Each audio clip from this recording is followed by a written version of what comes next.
বাংলাদেশ জাতীয়তাবাদী দল অতীতেও জনগণের সমর্থনে রাষ্ট্র ক্ষমতায় এসেছে।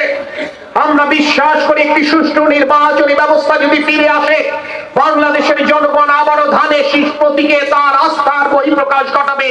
তারা নিশ্চয়ই দেশের নেত্রী বেগম খালেদা জিয়া কিংবা আগামী দিনের রাষ্ট্রনায়ক দেশনায়ক তারেক রহমানের মধ্যে কাউকে বাংলাদেশের রাষ্ট্র ক্ষমতায় বসাবে বলে আমরা বিশ্বাস করি।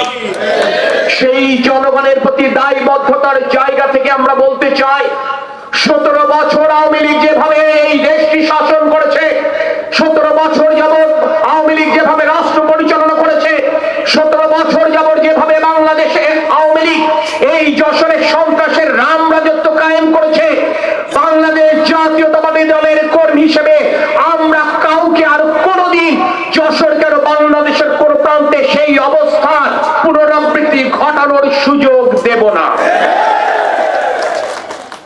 আওয়ামী লীগের দোসরেরা, আওয়ামী লীগের নেতৃবৃন্দ পালিয়ে বেঁচেছেন, কিন্তু আওয়ামী লীগের সন্ত্রাসীরা, আওয়ামী লীগের লুটেরা, আওয়ামী লীগের চাঁদাবাজরা আজও যশোরের প্রতিটি পথে প্রান্তে আজকে অবস্থান করছেন।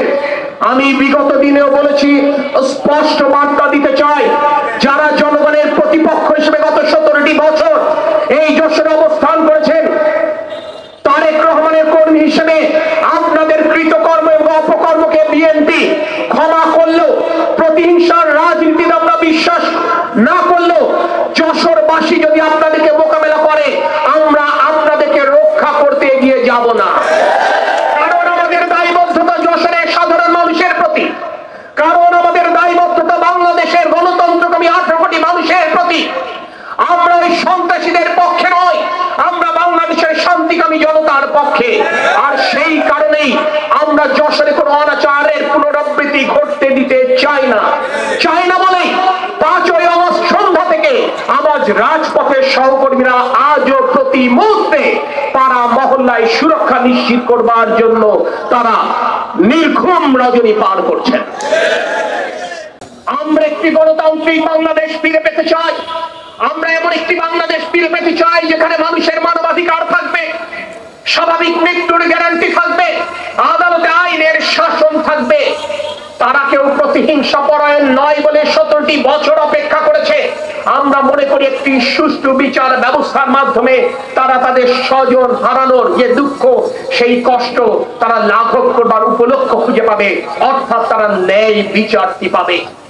আজকে সেই কারণে আপনার আমার কোন অতি উৎসাহী কর্মকাণ্ড যেন এই স্বজনহারা পরিবারের সদস্যদের স্বপ্নকে নস্যাৎ না করে দিতে পারে, সেই কারণে আপনাকে আমাকে সদা সতর্ক থাকতে হবে।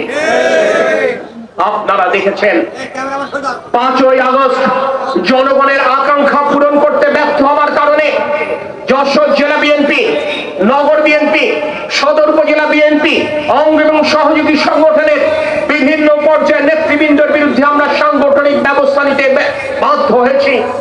আমি আপনাদেরকে দেশনায়ক তারেক রহমানের বার্তাটি আরেকবার পুনরুল্লেখ করতে চাই। শুধুমাত্র সাংগঠনিক ব্যবস্থা নিয়ে আমরা বসে থাকবো না। যদি যশোরবাসীর প্রতিপক্ষ হিসেবে ওই আওয়ামী লীগের গুন্ডা বাহিনীর মতো কেউ আমরা চরিত্র ধারণ করি, তাহলে তার অবস্থান কিন্তু ওই 4 দেয়ালের মধ্যেই হবে। উন্মুক্ত যশোরে আপনাদের অবস্থান কোনোভাবে হবে না। এই কথাটি আমি আপনাদেরকে স্পষ্ট বার্তা দিতে চাই এবং এ ব্যাপারে আমি আপনাদেরকে বারংবার সতর্ক করেছি। আমি কৃতজ্ঞ রাজপথের সহযোদ্ধারা, যারা একটি দিন যাদের কামাই নেই, যাদের স্কুলে কামাই থাকতে পারে, কলেজ বিশ্ববিদ্যালয়ে কামাই থাকতে পারে, কিন্তু রাজপথের কর্মসূচিতে যাদের কামাই ছিল না, তারা কেউ কোনো অনাচারে লিপ্ত হয়নি। কিন্তু শুধুমাত্র আপনি আমি অনাচারে লিপ্ত নই এ কথা বলে আজ আমাদের দায়িত্ব অস্বীকার করবার কোনো সুযোগ নেই। আমাদের কোনো সহযাত্রী, আমাদের কোনো সহকর্মী, আমাদের কোনো স্বজন, আমাদের কোনো বন্ধু, আমাদের কোনো প্রতিবেশীও যেন যশোরবাসীর প্রতিপক্ষ হিসেবে আবির্ভূত না হতে পারে, সেটি নিশ্চিত করবার জন্য সদা আপনাদেরকে প্রস্তুত থাকতে হবে।